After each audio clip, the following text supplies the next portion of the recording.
আমি ওদেরকে বলি যে দেখ, আগে যা শুটিং করেছিস 4 দিন যে কলকাতা তোদের শুটিং হচ্ছে 4 দুগুণে 8 লাখ টাকা তোরা ফেডারেশনকে দিয়ে দে, আমি যেভাবেই হোক সর্বশেষ। এবার তোর 23 লাখ টাকা বাকি আছে, 20 লাখ টাকা বাকি আছে, পরের কথা, ছবিটা তো রিলিজ কর। আজকে যেটা নিয়ে তুমি বলতে চাইছো, যে ছবিটা নিয়ে আমাকে বলেছিল Joybrata academy of fine arts, আমি প্রথমে বলবো যে তুমি এই ছবিটা অ্যাকচুয়ালি আমাদের কাছে ফেডারেশন থেকে প্রথম আসে, যে একটা মেল আসে যে এই ছবিটি উইদাউট টেকনিশিয়ান কাজ হচ্ছে বা হয়েছে। তো যাই হোক, তারপরে আমি জয়ব্রত প্রডিউসারকে সেসব চিনতাম না। আমাদের ইনবার পিয়ার হচ্ছে, এক সময় ছিলেন উত্তম দা, তারপরে ছিল দেবশ্রী বলে মেয়েটি, তারপরে ইন্দ্রনীল রায়। তো ন্যাচারালি তখন ওকে বলা হলো যে তুমি এই ভদ্রলোককে দেখো তো, ওনার ছবিটা পাঠাবে বলে।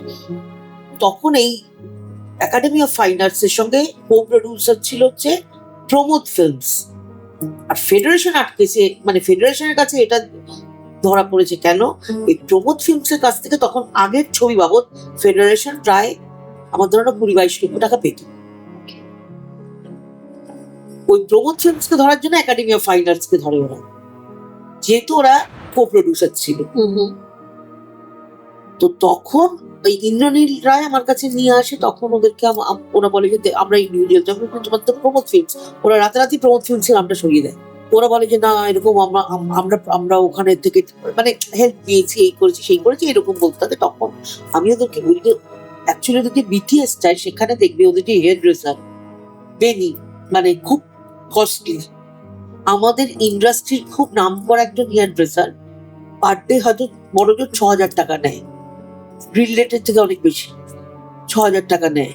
কিন্তু তুমি যদি দেখো এই বেনি, যে মেয়েটি যারা কাজ করেছে ওদের ওই শুটিং এ, যে কলকাতায় যে গানটা হচ্ছিল, 10,000 টাকার কমে তার পার ডে তার রেমুনারেশন নয়। সে তো নিশ্চয়ই 2-3 দিনের কাজ বিনা পয়সায় করেননি, আমার তো মনে হয় না। যদি করে থাকেন তাহলে আমি হয়তো জানি না, ভুল করছি। এবং যেভাবে যে গ্যান্ডের যে জায়গায় লোকেশনে কাজ করছিল, সেটাও ওরা বলতে পারেন আমরা ফ্রিতে করেছি। যে ডান্সাররা পেছনে কাজ করছিল, সেটাও বলতে পারেন আমরা ফ্রিতে করেছি। কিন্তু আপাতত দৃষ্টিতে বা লোকেরা দেখলে তো সেটা, যে ক্যামেরাটায় ওরা শুট করছিল, সেটাও বলতে পারেন ফ্রিতে এনেছে। পুরোটাই হয়তো ওনারা ফ্রিতেই করেছিলেন, হতে পারে। তো এইটা দেখে ওনারা বলেছিলেন যে না, এখানে তো আমাদেরকে তাহলে আগের প্রমোশনসের পুরোনো টাকা না দিলে তো আমরা দেবো না।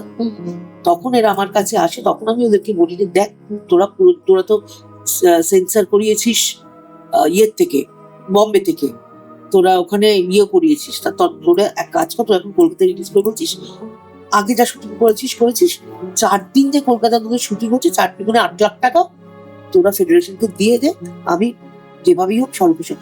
এবার তোর 23 লাখ টাকা বাকি আছে, 20 লাখ টাকা বাকি আছে, পরের কথা, ছবিটা তো রিলিজ কর। তুই 4 দিন একটা শুটিং করতে তোর টোটাল মানে টেকনিশিয়ান কস্ট, তোর ক্যামেরা নিয়ে মিনিমাম 4 লাখ টাকা খরচা, কিন্তু আমি সেটারও 50% করলাম 2 লাখ টাকা করে, 8 লাখ টাকা। তোরা 8 লাখ টাকা অ্যারেঞ্জ কর। আমি বললাম, বলে ওরা তখন চলে গেল। এইবারে সাহেব বলেছিল, এটি বলছে আমাকে তো আমার প্রডিউসারের কাছে তো 8 লাখ টাকা চাওয়া হয়েছিল, ইন্দ্রনীল এটাকে দায়িত্ব দেওয়া হয়েছিল ইন্দ্রনীল রায়কে, যে তুই এটাকে 8 লাখ টাকা ওদেরকে বল অ্যারেঞ্জ করতে, ফেডারেশনে গিয়ে টাকাটা দিয়ে দিতে বল।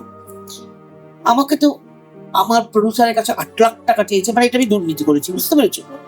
এইবারে কি হলো ঘটনাটা, এই শতদীপ সাহা এটা পঙ্কজ লাডিয়া রিলিজ করছিল ছবিটা, সেখান থেকে শতদীপ সাহা নিয়ে নিল ছবিটাকে। নিয়ে শতদীপ সাহা ডাইরেক্ট স্বরূপ বিশ্বাসের সঙ্গে মিটিং করলো, এদেরকে নিয়ে 12 লক্ষ টাকায় সেটিং হলো।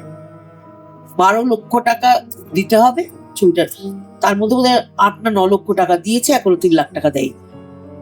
আমি কিছুদিন আগে ফেডারেশনের ওখানে ফোন করে আমি জানলাম তো তোমাদের এখানে কত লক্ষ টাকা এসছে, বলে 9 লক্ষ টাকা এখনো এসছে, 3 লক্ষ টাকা শতদীপ সাহা এখনো মানে ওখানে কথা দিয়ে এসেছিল রিলিজের পরে বাকি টাকাটা দেবে, এখনো 3 লক্ষ টাকা আছে। এইবার তুমি বলো এই দুর্নীতিটা আমি করেছি।